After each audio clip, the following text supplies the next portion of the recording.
Thank you.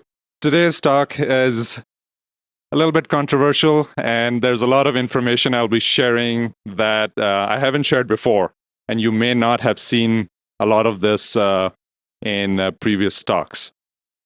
So the gist of it is, I want to talk about breaches in the context of investigations. So I do a lot of cyber investigations, sort of like PI work, digital investigations. And one of the things in my tool belt are breaches. So let me walk you through the basic types of breaches that exist, the access to those breaches, how do you access them, how do you download them, uses in OSINT, how do you search through them, parse through the terabytes of data that I'm going to show you today, and lastly, how to protect yourself from the information that we find from this. It's going to be an eye-opener, so brace yourself. So no slideshow is complete without a About Me section. Who am I? I wear many hats. I started off my career on the networking side, did a lot of coding, did a lot of pen testing, social engineering. I'm currently the security practice lead and a virtual CISO. And I also do privacy consulting and open source investigations. So I'm the good stalker. And a lot of things I'll be showing here is things that I use to catch stalkers or to catch bad guys or to unmask them. So let's see what some of the types of breaches exist. So we all know of breaches. We all hear them in the news. I'm not here to talk about specific breaches, but there's a lot of other terms as well. So I'll show you an example of each. Some things are not really breaches. They're leaks or scrapes. We still categorize them in the same umbrella terminology. Data aggregators take a lot of that information and they put it in a nice format so that you can search through those breaches. I'll go over some of those as well. And then lastly, something new that we're seeing these days are called stealer logs. I'll show you some that I've downloaded as well. So let's go through some of these examples. Let's get straight into it. So what I've done here is I've preloaded some of these tabs here because I wasn't sure about how the internet here would be. But let's start with Have I Been Pwned? A site we should all know of. It's a great site to look up your email address and kind of know if you're in a breach or not. But the result is either yes or no. Let's look up this email address, khan.mishaal@gmail.com. That's not me. That's someone else who got to this email address before I had a chance. So let's see who this person is. This person has been in 4 different breaches. There's something called DriveShore 2020 breach. I wasn't actually aware of this. I downloaded this last night from my hotel room. So I'm going to show you what this breach has. It's basically a breach for dealerships. So if you ever bought a car and I don't know, a dealer may be using the software to enter information, well, they got breached. Another similar one was Park Mobile. It's an app used to park your car. You enter in your not driver's license, your plate number and your email address and maybe a phone number, and you can park your car and pay for it through the app. That got breached, so let's see what data is in there. So since I have a starting point here, email address, I need to know more about it. I'll go straight in this breach for my investigations. So the way I do this is so the breach is stored in my hard drive right now. I have a 2 terabyte hard drive and it's almost full with breaches, but most of my breaches are in external drives, obviously. So I'm going to go through, I'll use a command called rip-grep, which is grep, but it's a faster way to parse through text. And I do rip-grep-I, it's for case insensitive, and just the word Mishaal in this DriveShore breach. And let's see what comes up. So it's searching locally through my hard drive, millions of entries, and a few Mishaals pop up. If I scroll up, it's the same email address multiple times in different files of the same breach. So what do I see here? I see an email address pops out. I see a BMW. I see something that looks like a VIN number and an address, North Aurora, Illinois, and a phone number. So already with an email address, I've pivoted to so many other pieces of information just with a data breach. Now, what's interesting is I can use any one of this information here and further pivot. So I'll take the most difficult one here, the VIN number of the vehicle. Let's copy this VIN number here. I've copied more than I need to. And let's go to a tab here, VIN decoders. This is a public website I can use to look through VIN numbers. So I've pasted this VIN number here. Let's look through this. Yep, loading. So it's going to show me a car that's associated. It's a BMW. So I'm confident that this VIN number is correct. That breach had correct information in it so far. I can take the same VIN number now and put it in the Illinois Secretary of State's website, and just to inquire about my registration, and I hit submit. I have my VIN number in there. It tells me if this car is actually registered. It is. It has a title number, BMW Bank, so more information. I can click further down, and I see a plate number. So I didn't have a plate number before. Now I have the car's actual plate number. There's a couple of ways to get this information back and forth. So let's say I only had a plate number. How can I reverse search that? I can do it through breaches, or there's another little trick I use in OSINT. There's a website called OReilly Auto. It's most of you are familiar with this. You can add your car in here, and you can add it by a license plate or a VIN number. So in this case, let's add it using a license plate. And I'm just verifying information that I've gotten from breaches. So I put in a license plate number, and let me zoom in. It says 2018 BMW X2, which is the same vehicle that was, where's my breach here? Over here. It's at a BMW here. So I've not only gotten information from a breach, I've verified it using multiple sources. So I'm sure this information is correct. This breach had other info as well. But let's go back to this person who was in Have I Been Pwned? There was a second breach in here, Park Mobile breach. Let's look at the Park Mobile breach and see what additional information I can get from that.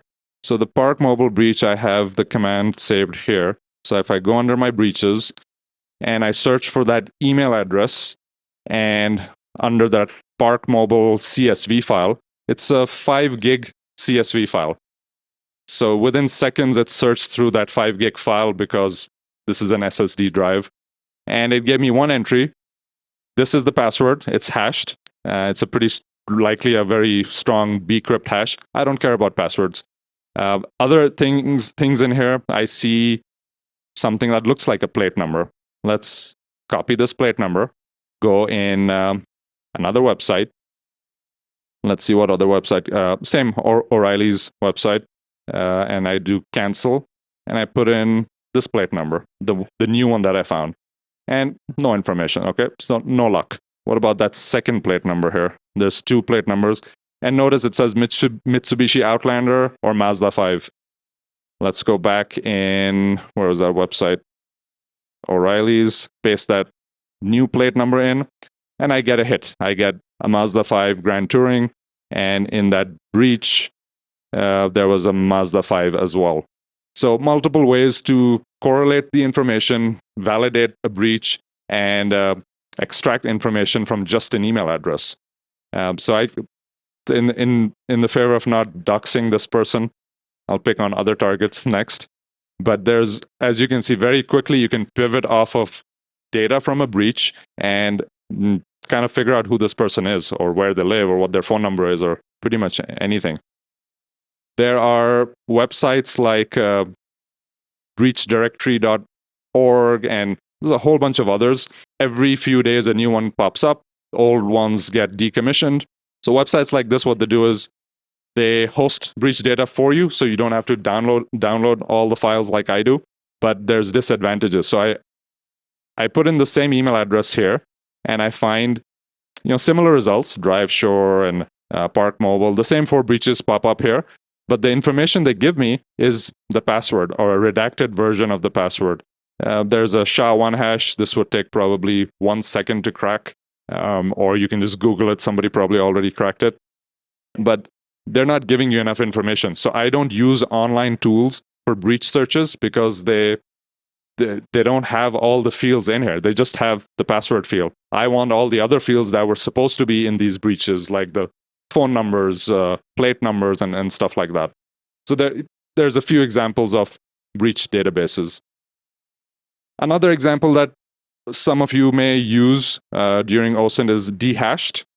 Dehashed has a similar search functionality, but you can also search using domains. So, at, companyname.com, it'll give you all the breaches.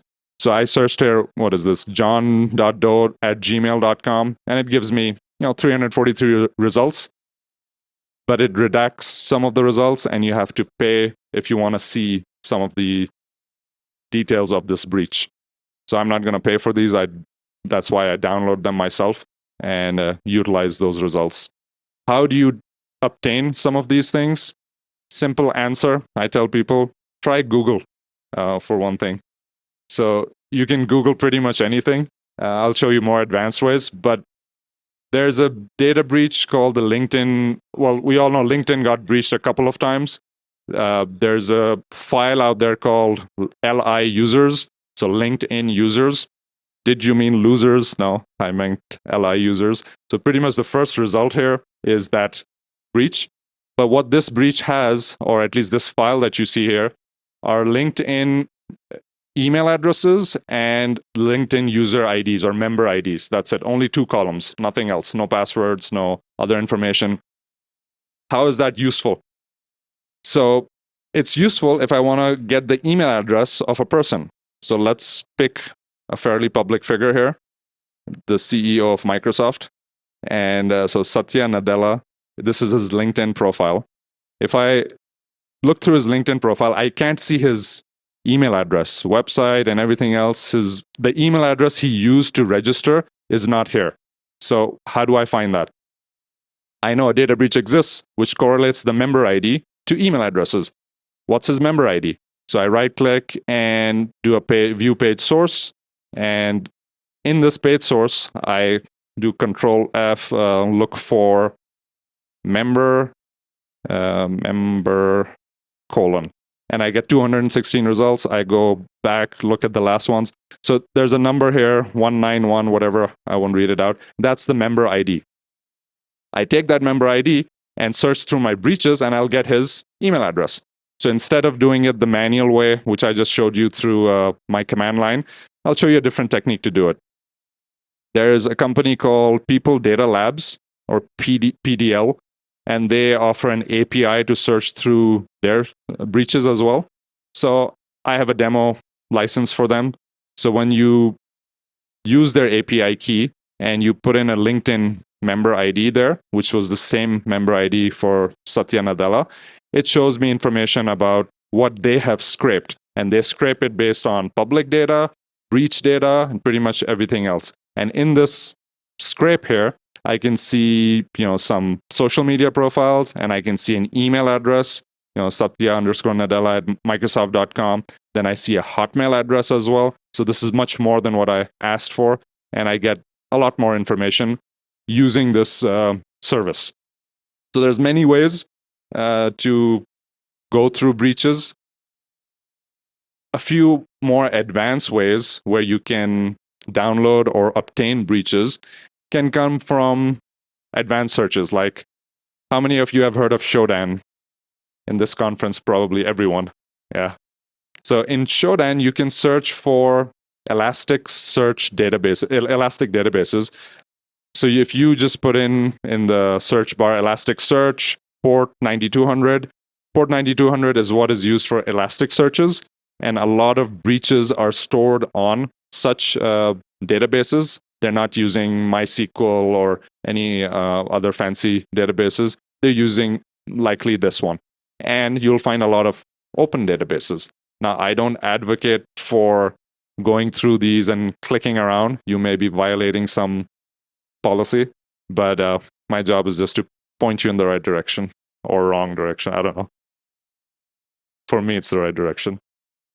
But there's a better way to do this. So either you could search for port numbers. So what people are doing now is they're not hosting elastic databases on the default port 9200. So there's the way Showdown indexes, they also have a search query parameter called product. So you can do product : elastic, and it will give you similar results. But these results are not based on the default port number. They're based on basically all elastic searches. So a lot of breaches when you hear in the news talking about, hey, there was an open elastic search and we just scraped the data, or we just got all the data from the company. This is usually how it starts, from a Showdown search, then using scraping tools to scrape through the database, but that's beyond our scope.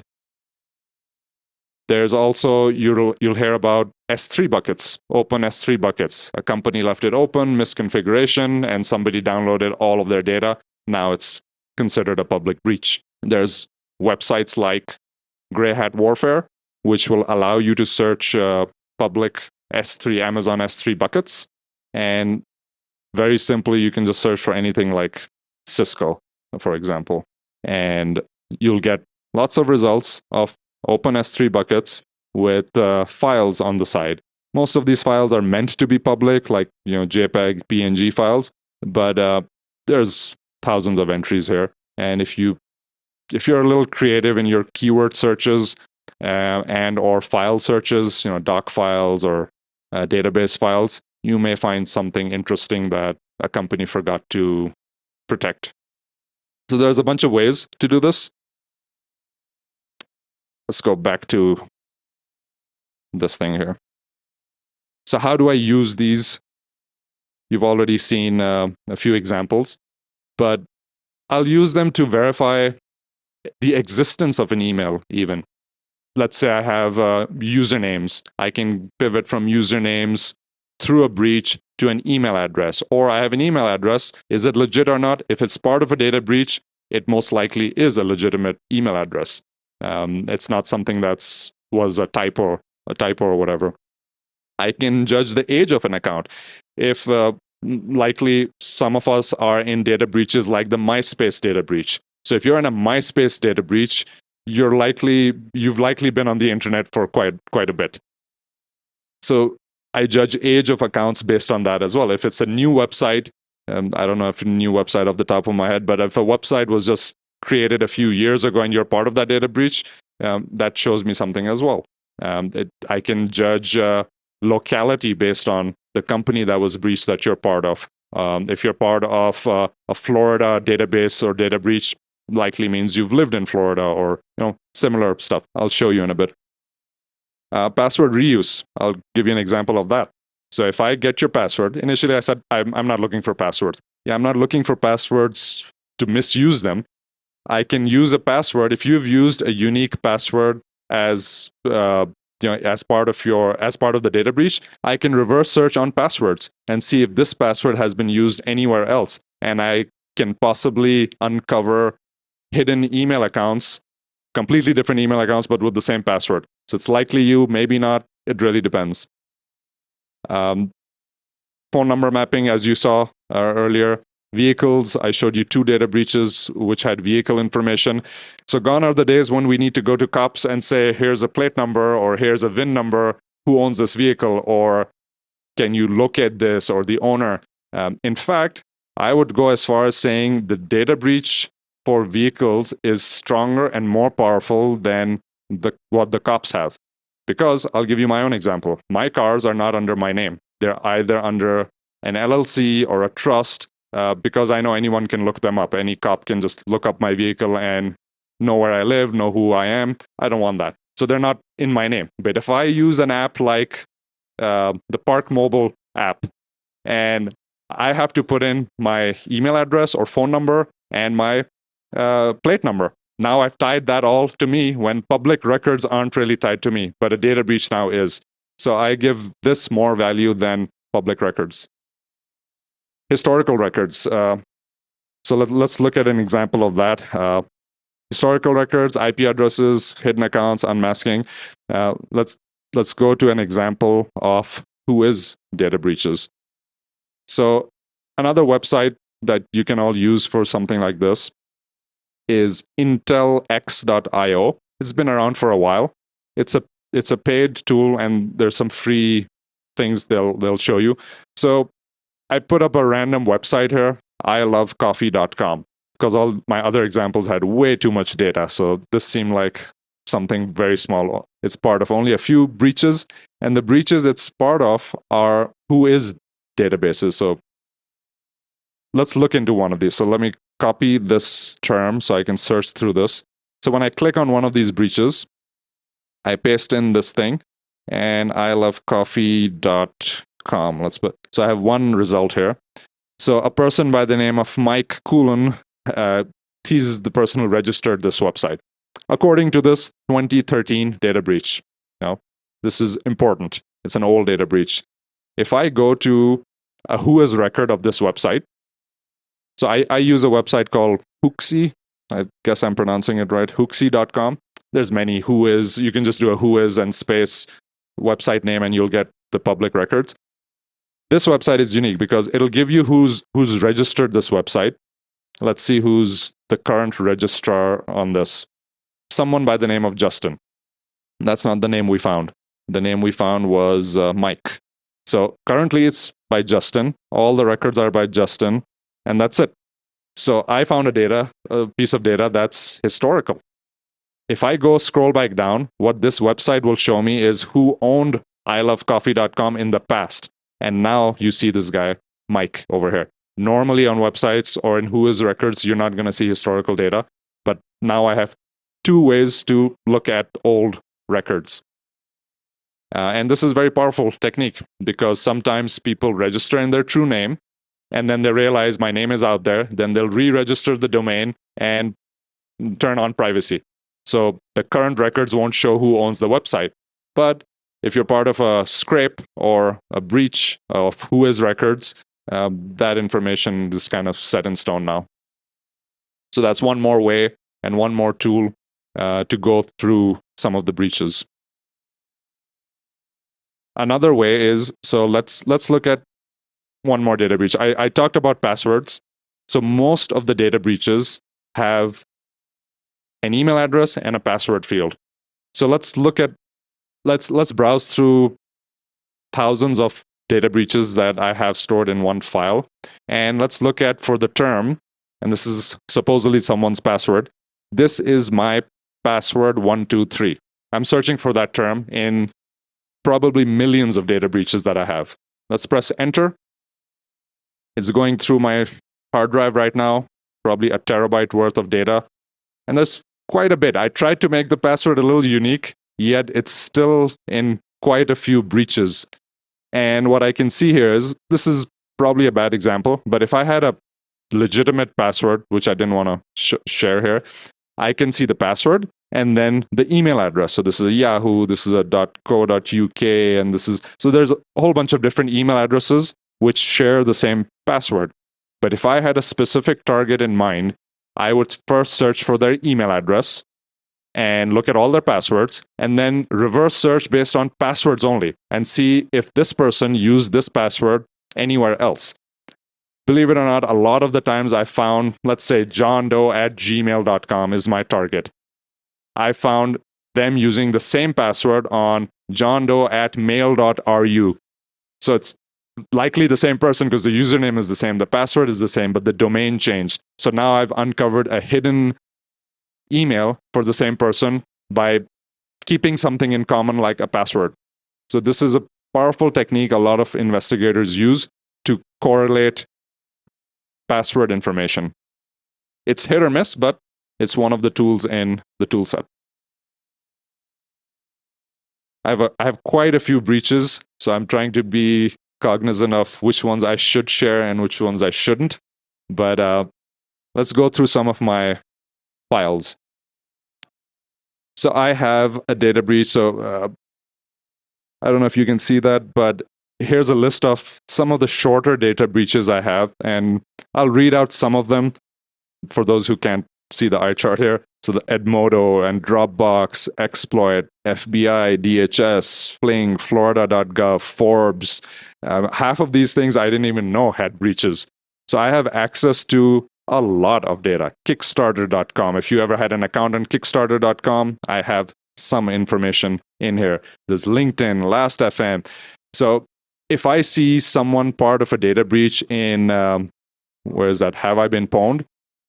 So if I type in here any address and I see they're part of a data breach, I'll go check it out, like john.doe@gmail.com is part of plenty of data breaches, like this 00 web host. That was the first one in my list.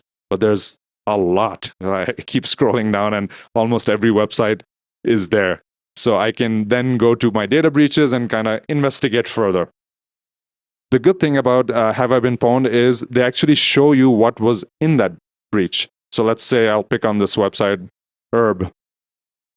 This breach has date of births, email addresses, IP addresses, names, passwords, phone numbers, and social media profiles. We think that data breaches only have passwords, but as investigators, we actually look for everything else other than a password. IP addresses are very important too. This basically tells you where you live. If I can get a subpoena from law enforcement for the IP address, I know exactly where you live. But I wouldn't need to, because most of these breaches have home addresses as well. Like here you go. This one has a physical address, lead hunter. So there's a lot of options here. Some data breaches are actually quite dangerous to be in. You know, a lot of people may say, so what? I'm part of a data breach. This is now public data. I have nothing to hide. There's data breaches out there that have caused deaths. People committed suicide because of those. Can anyone name such a data breach? It's a tough one, huh? It won't be so tough if I give you the name. That breach is right here. The Ashley Madison data breach. Yeah, I think you got it, but you weren't saying it.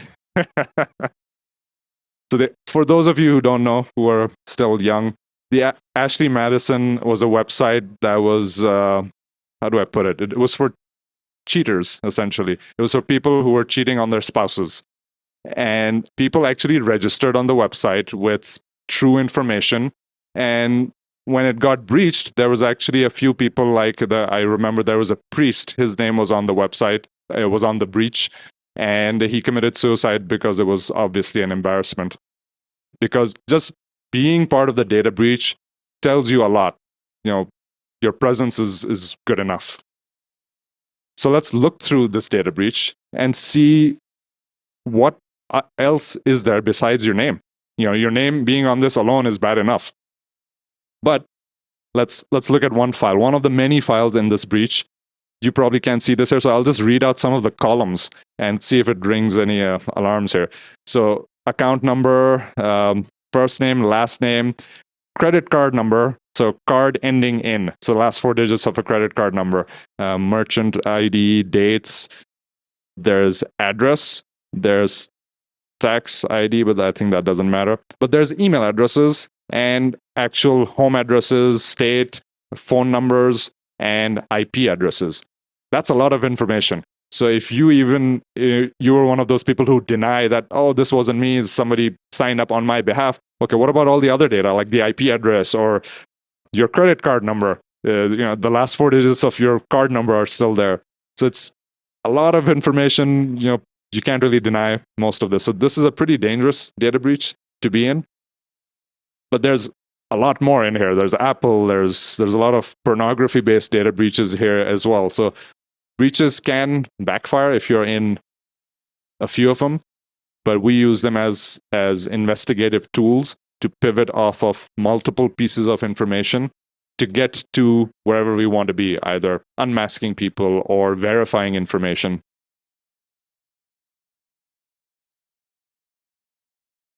So one last thing I want to show you, one last data breach.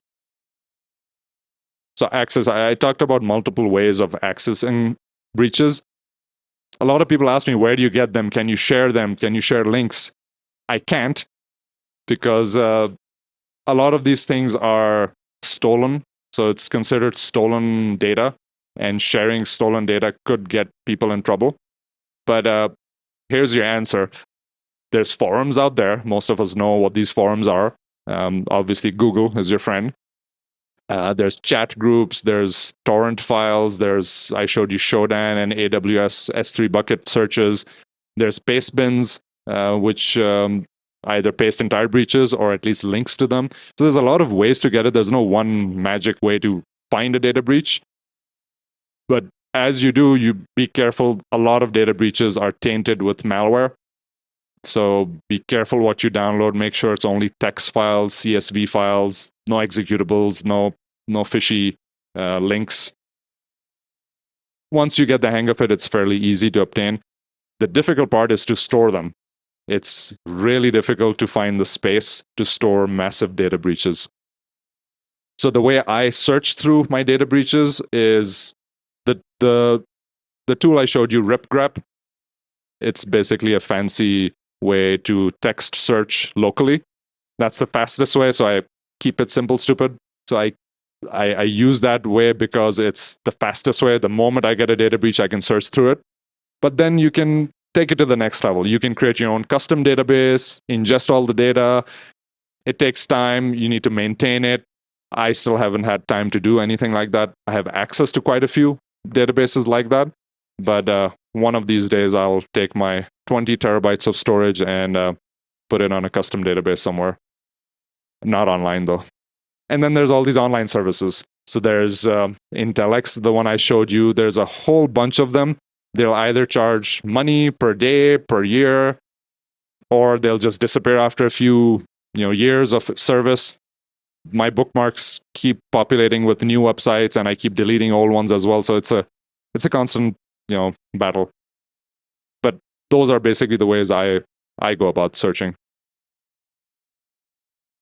There is one last data breach I want to show you. Let me check the time here. Okay, we're on time. So one breach I talked about initially, when I go back to this slide, we saw some leaks, some scrapes, some data aggregators. We didn't talk about stealer logs. This is the new form of data breaches. What are stealer logs? I think I had an article here about a stealer log right here. The stealer logs are basically, it's malware or a remote access Trojan, a rat, a tool. What that malware does is scrapes through your files, gets a lot of these browser logins, passwords, screenshots, takes all of that, steals your cookies, and uploads it online. And then these things are either sold or available for download. And you can see screenshots of stealer logs, the type of data they get. But screw screenshots. I'll show you what they actually look like. So this morning, I actually downloaded them because they take so much space. I found the smallest stealer log I could online, and I downloaded it, and I'll show you right now what it looks like. So this file structure, you see this crazy file structure, this is a stealer log. And if I go in any one of these, each one is an individual victim, a computer that was infected with malware. And if I just randomly clicked on one, so there's a screenshot file here. This screenshot kind of shows what the user was doing at a random period of time. The screenshot will sometimes show you some information like a username and stuff. There's user information. You can't see here, but it says computer username. It has a name. It has a location and stuff like that. What else? Passwords. It may scrape passwords. This one has one password I'm showing on the screen. I shouldn't do that for too long. There's installed software. Microsoft Edge. That's why he got hacked. There's VLC, some shady programs. So it kind of shows you everything that the user had installed. Cookies is the most useful information here. So there's a cookie file here. Lots of junk in here. That's how cookies look like. But these cookies reveal all the websites they went to, maybe logged in sessions, session tokens, so you can log in on their behalf. I mean, if you're unethical, but don't do that. The main purpose of cookie files is to see what websites they were browsing, what forums they're on, what they've been up to, and most importantly, usernames. So how do I use this? Here's another technique. So let's go in the stealer log and just do a random search for doc files. So let's do Word documents, and with the word resume in them. I get a lot of hits. So let's look at one random person So this person's resume is in this file. So whoever this person is, his name, email address, everything. So these are this person's personal files now. There's cover letters, there's curriculum vitae, okay, CV of some person. So there's a lot of doc files, and I'm sure PDFs and other files in here as well. All of this has been uploaded somewhere, and this is a Stealer log. So how do I use this in an investigation? Same way I use all the other pieces of information. If I have an email address, I'll search through Stealer logs, and some of these CVs have an email address in them. And once I find my target, I'll go in that actual document itself and see a screenshot. What was the user doing? I'll see open programs. He's likely a gamer in this one. So there's so much random information. There's a Steam, for those who play games, they know this. There's autofills. Autofill is cool because it has, well, this one doesn't, but it'll show you all the websites that you autofilled information in. Sometimes it'll have a password in there as well. So Stealer logs are dangerous. A lot of people have info in here. Like this person has, some browser windows open and maybe a username somewhere. So a lot of dangerous information. So I'll close this now. It's been recorded. But what do we do with all this information? I've showed you a lot of things that are available to pretty much everyone online. It's just a matter of who uses it, how you use it. I obviously use it for good. I use it to hunt down criminals, hunt down stalkers, bad guys, anyone who's bothering anyone. My job is, investigations. So I use this purely for investigations. But they're everywhere. Breaches are everywhere.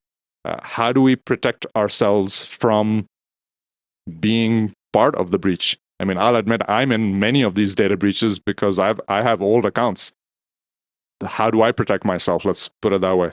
So similar to how we talk about layered security, this is layered privacy. So here's some of the techniques I use on a daily basis for almost everything in my life. So opt-outs. Most of the public websites that I showed you have an opt-out button. If you don't want your information being publicly displayed, you find where their opt-out link is and you say, remove me from this public database. It doesn't protect you from me downloading the source of the data breach and still finding the information. I use alias emails for everything. I never use my Gmail, Yahoo, Hotmail, those popular email accounts for signing up for random services. I use a simple login to generate a random email address for every single online account I have.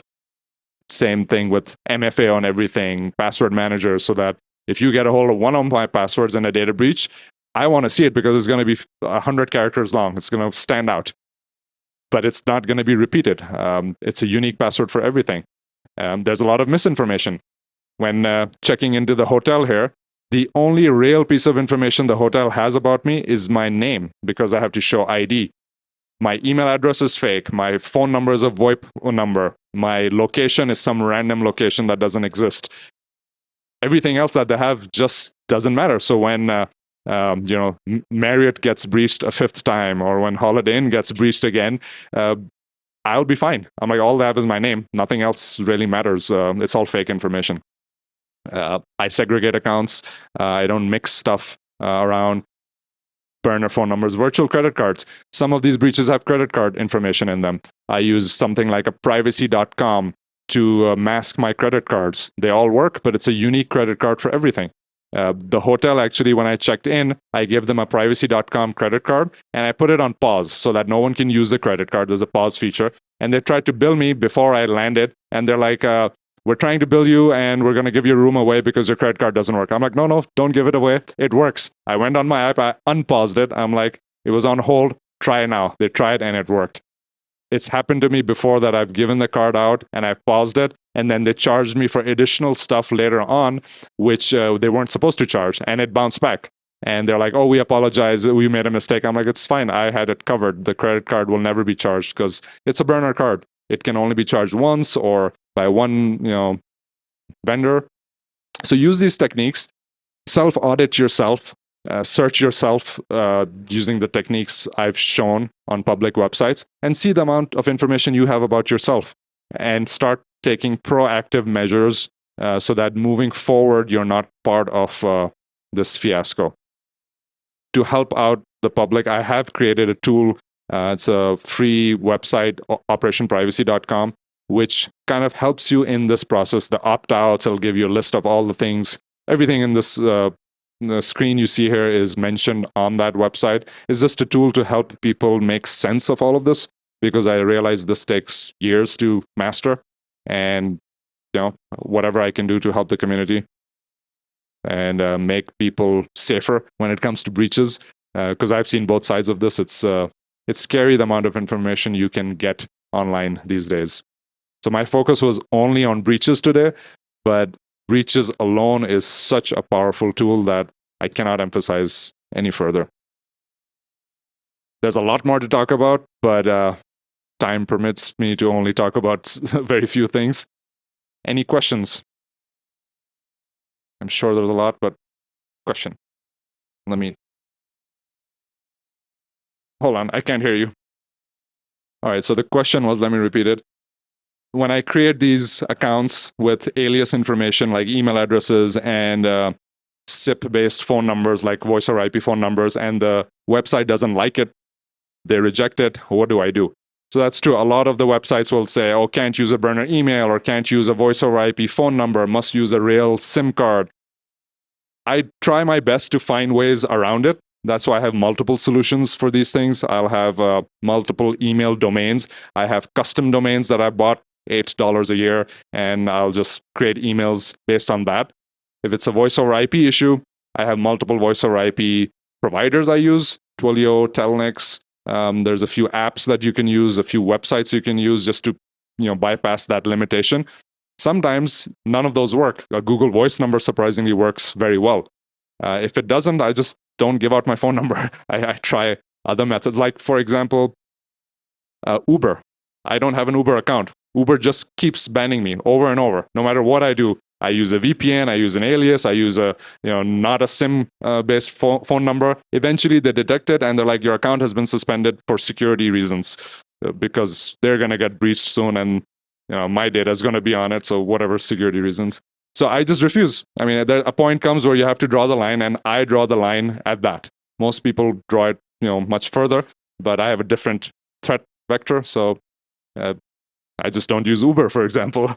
I'll use Lyft or something, another service, equivalent service that may not have such stringent rules on harvesting your data. Any other questions? We've got a question Discord? from the Discord. Yeah, they said, why does privacy.com reference maps.googleapis.com? Are there not conflicting interests there? So the question is, why does privacy.com, the credit card service, reference maps or API, the Google Maps API? I don't know. I don't own privacy.com, so ask them. But I mean, if they do, they may have a reason for using their API, because I'm not aware of any other better mapping API than Google. There are a few others, but they all suck. So they may be using it for whatever purpose. I don't know. But a lot of privacy-conscious people like myself have these plugins that kind of block these third-party APIs, and that's how you kind of discover what these websites are using to track your presence or your footprint. They're footprinting you. That's why I use ad blockers and something like NextDNS and stuff like that to block all these calls out. So great question for privacy.com. So, any other questions here from the audience? One at the back. I won't be able to hear you at all. Let me. So if I got your question right, is it illegal to, wow, I can hear myself here. Let me step back. Is it illegal to share or download breach data? Okay. Am I being recorded? Yes, I am. So yes and no. Depends who you are. So for a person like me, no, because I'm not using it for malicious intent. It's all about intent.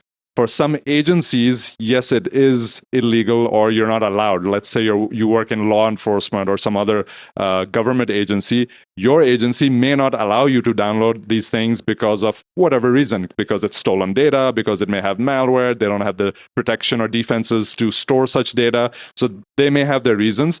But for private individuals like us who are doing research, yeah, it's totally fine. I mean, Troy Hunt does it for his website, Have I Been Pwned? There's so many others. As long as you're providing a means to, like, for example, some of these websites have an opt-out. So they're posting the public data, but they're providing a means to take that data offline if it harms you. So if you say, hey, this data is harming me because a stalker is after me and they're using your website for that, you must have a way to remove it. But the way, for example, I do it, I store it locally. I don't store it in the cloud.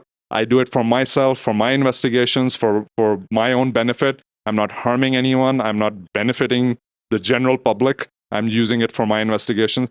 For those intents, it's completely legal in my opinion. I'm not a lawyer, but I've talked to many, and they've said it's fine to do it for those purposes.